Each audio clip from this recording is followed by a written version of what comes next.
It might have been easier to install the license plate before installing the bracket on the bumper. So today we're going to do a little bit of an add-on behind the bumper, behind the Metalcloak bumper install. We've got the bumper installed. It's all good. Everything's here. The one thing about this bumper is that it doesn't have any provision for a license plate. So Johnny Law would really like for us to provide a license plate. A lot of options of what you could do. I mean, you could just pop a couple of holes and install the license plate into this flatter section if you wanted to. You could do a relocation up into the spare tire, or what we're going to do today is Metalcloak provides a bracket for an extra cost to place the license plate down here where it's at actually on the JKs from the factory. This is the solution that I liked best because it's easy, it's a bolt-on, it looks more or less factory. And it doesn't interfere with your camera. It doesn't interfere with cameras or other things of that nature. It doesn't complicate getting the spare tire off the vehicle if you actually need to use it. So that's where we're going to head today. This is a really simple install. We're in the garage. Not much more than a handful of bolts and done. So let's get started. Okay, first things first, the bracket's going to attach to these two bolts, so we need to remove them from the bumper.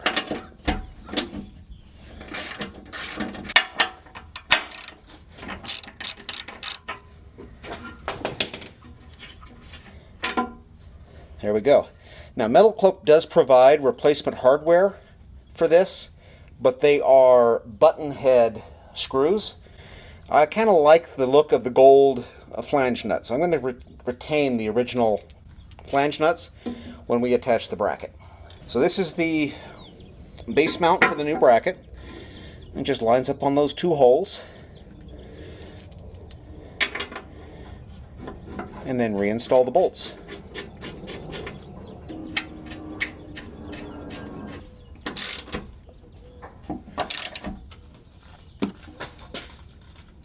So one drag with this is going to put my license plate right in this location.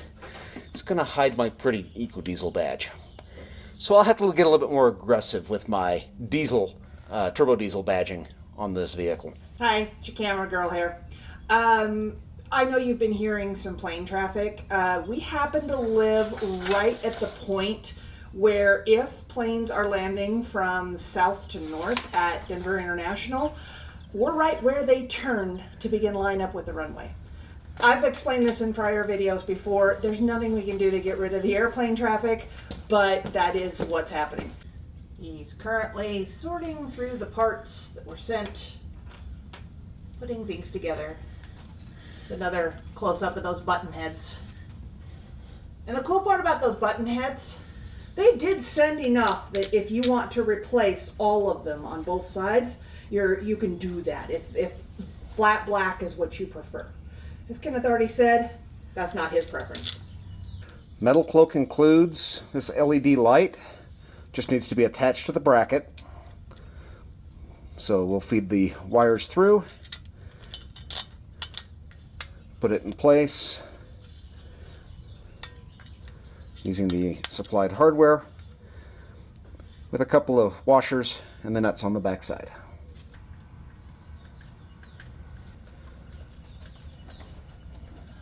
Alright, so now we've got the bracket basically assembled.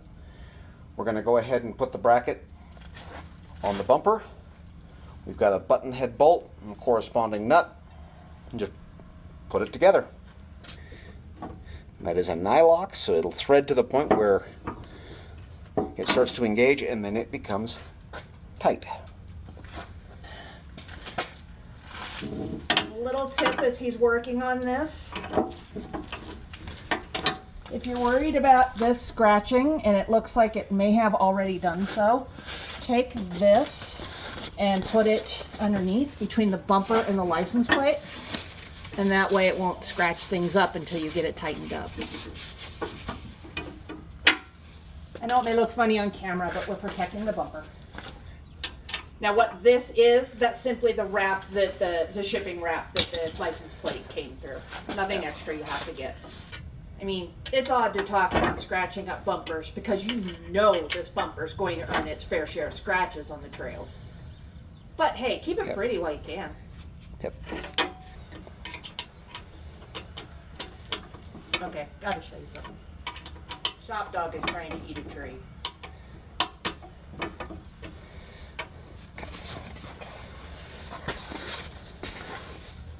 One of the problems with putting a license plate in this location is that it actually extends beyond the body. And if the license plate is square to the vehicle, it also extends beyond the bumper. What Metalcloak does is they create this swingable configuration that'll actually rotate the license plate so that it's within the boundaries of the bumper for more clearance. It looks a little odd to have your license plate at that kind of an angle to the vehicle, but it, provides the protection. They provide this clevis pin that drops into the holes provided here so that you can lock the license plate in either position to provide that protection for it. So you see how that rotates and the two holes line up and drop it in.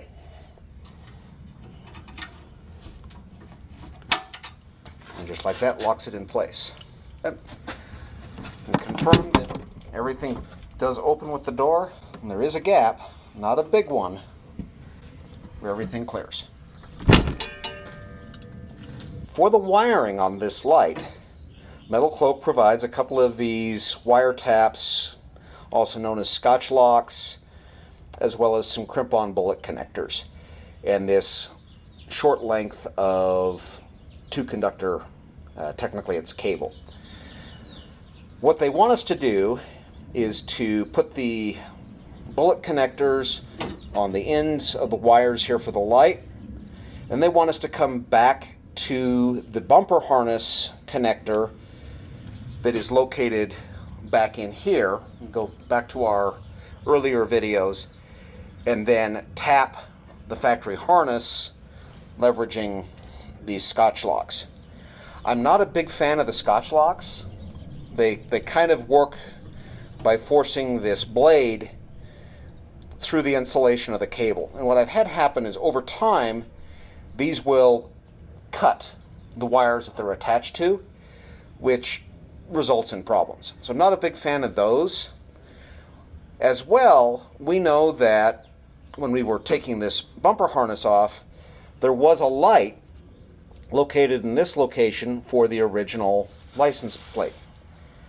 That has a connector on it. So what I'm going to do is spend a little bit of time and find the appropriate connector to mate to that, and then I will bring that wire up to the license plate. That's going to take me a little bit of time. Don't have that today. But for that reason, I'm not going to use or connect the wiring today. It's a trivial thing. When the time comes, connect those two.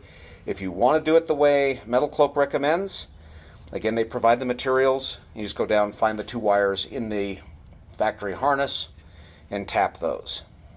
All right, now we just want to install our license plate with the 4 bolts, nuts, and washers that are provided. It might have been easier to install the license plate before installing the bracket on the bumper. There you go. Okay, now you're going to tighten the hardware with a 7/16 wrench and a 5/32 Allen. Need to remember to add a new 7/16 ratcheting wrench to my toolbox. Butterfingers. Since we're going out to Moab next, I'm going to go ahead and put this in the tipped position, protect my license plate from the rocks, where I will be headed next week.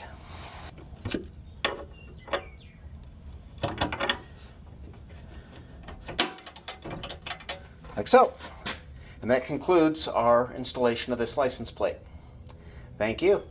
So if you like what we do us a favor, like, subscribe, share, and comment.